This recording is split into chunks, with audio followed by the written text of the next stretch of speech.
Certaines personnes croient que la vie est ce que vous en faites.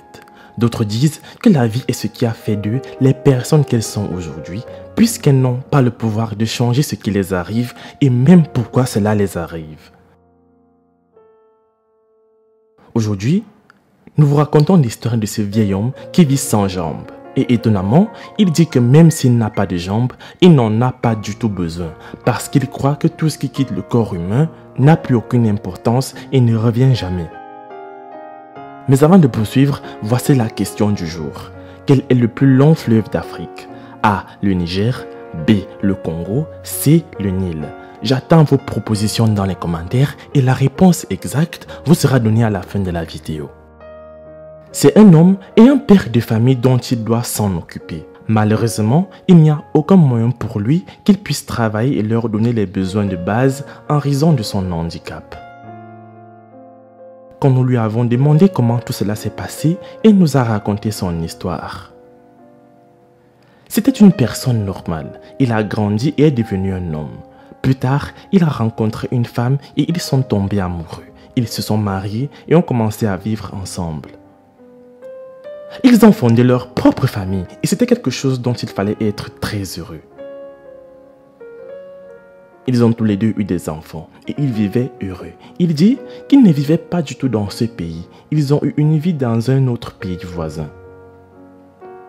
En effet, ils vivaient en Tanzanie, mais ils étaient très pauvres, ce qui signifie que le travail qu'ils avaient n'était pas non plus très bon. Ils travaillaient à un endroit où ils déchargeaient et chargeaient des camions de nourriture qui transportaient des biens dans d'autres villes. C'est là qu'il a obtenu de l'argent pour s'occuper de toute sa famille au quotidien. Ce n'était pas si bon, mais il s'était habitué à ça.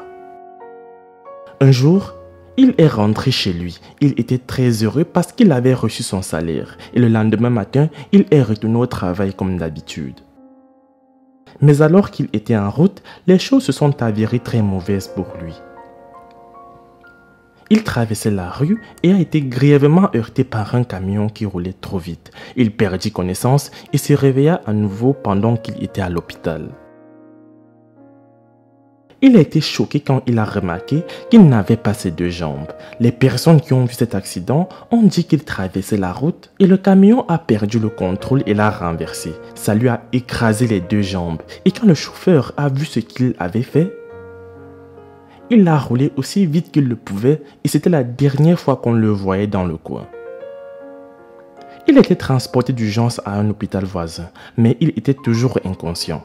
Les médecins n'ont pas pu sauver ses jambes car elles étaient trop endommagées. La seule option qui restait était de les couper toutes les deux et de lui sauver la vie. De toute évidence, ses deux jambes ont été coupées. Quand il s'est réveillé, il a été choqué de ne pas pouvoir sentir ses jambes et il ne pouvait pas non plus les voir. Parce qu'elles étaient parties et il n'arrêtait pas de se demander pourquoi est-ce qu'il était à l'hôpital. Quelques instants plus tard, sa femme est entrée en pleurant. C'est alors qu'elle a appris la nouvelle de ce qui était arrivé à son mari. Elle était confuse et ne savait pas comment ils allaient gérer leur vie sans son soutien financier, car selon elle, il était le seul à pouvoir travailler dans la famille. Le vieil homme avait l'impression que la vie n'avait plus de sens pour lui. Il s'est demandé le but de vivre sans jambes, car il ne pouvait plus travailler pour subvenir aux besoins de sa famille. Il dit qu'après avoir réfléchi à tout cela, il a pris la pire décision de toute sa vie.